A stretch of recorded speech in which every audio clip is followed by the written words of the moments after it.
গণভোটের রায় বাস্তবায়নের দাবিতে বিক্ষোভ সমাবেশে নিশ্চিত হবে ইনশাল্লাহ। সবাইকে ধন্যবাদ। 11 জনের ঐক্যদের ধন্যবাদ। জামালপুরবাসী সকলে বলি সালাম, আসসালামু আলাইকুম ওয়া রাহমাতুল্লাহ। বাংলাদেশের আপামর জনগণ 69 হাফুটকে জয়যুক্ত করেছে। সংগ্রামী সাথী, আমরা ভেবেছিলাম একটি নির্বাচনের মধ্য সংগ্রামী সাথী বন্ধুগণ, আমরা যাত্রা বন্ধ করতে চাই। 70% মানুষকে সাথে নিয়ে আপনাদেরকে প্রদান করা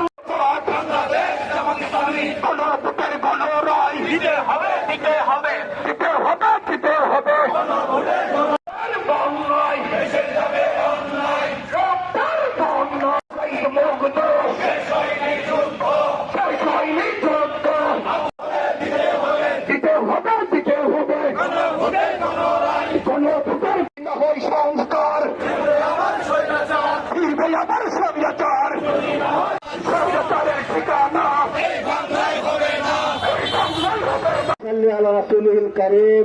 বিভিন্ন 11 দলীয় বিভিন্ন সাথে লক্ষ্য করছে, যিনি 17 বছর ঘুমের শিকার। বন্ধুগণ,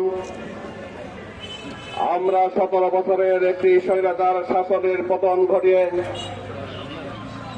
2000 যুবক ও যুবক ভাইদের জীবনের বিনিময়ে গত 12 ফেব্রুয়ারি জনতার মতামতের মাধ্যমে আমরা একটি নতুন সরকার পেয়েছি। আমরা এবং জনগণ আশা করে নির্বাচিত এই সরকার তার পূর্ণ 5 বছর সময়কাল পূর্ণ করুক, এটি হচ্ছে জনগণের প্রত্যাশা। সরকার জনগণের অভাব ও অভিযোগ, সমস্যা এবং জাতীয় সমস্যাগুলো চিহ্নিত করে মানুষের সম্মান এবং মর্যাদাকে বৃদ্ধি করে সুখ এবং সমৃদ্ধশালী বৈষম্যমুক্ত বাংলাদেশ গড়ে উঠুক।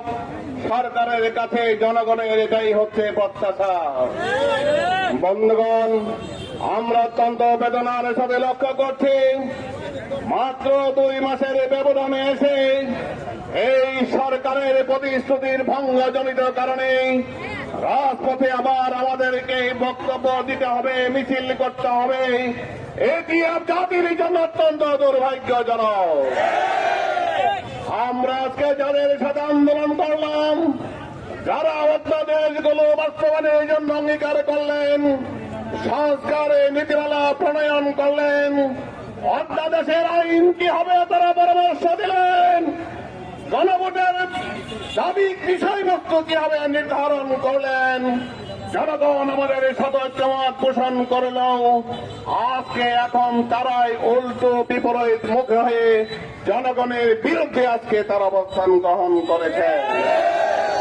আমরা পরিষ্কার করে বলতে চাই, ওই জনগণ স্বাধীন বিচার ব্যবস্থার জন্য অধ্যাদেশ জারি করা হয়েছিল। দুর্নীতি দমন কমিশন স্বচ্ছ প্রক্রিয়াতে কিভাবে গ্রহণ করা হবে তা নির্ধারণ করেছিল। গুণ এবং খুন নিরুদের চলবে, কি আইন প্রণয়ন করবে, সবাই আমরা ঐক্যবদ্ধ হয়েছিলাম।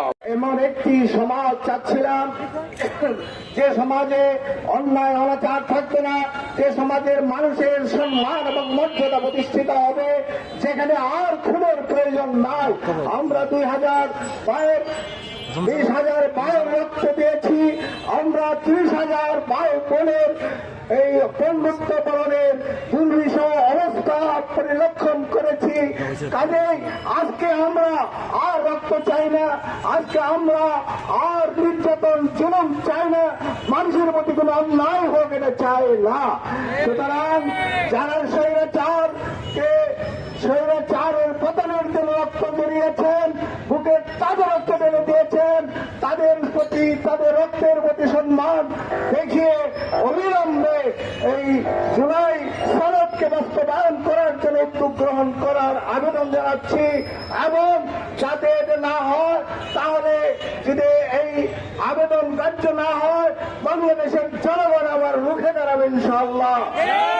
বাংলাদেশের মানুষ অত্যন্ত সম্মান এবং মর্যাদা রাজনীতি দেখতে চায়, পরস্পরের প্রতি শ্রদ্ধাশীল বিচারহীন রাজনীতি দেখতে চায়, কোন হানাহানি, কোন মারামারি, কোন জেল এবং চাঁদাবাজি দেখতে চায় না।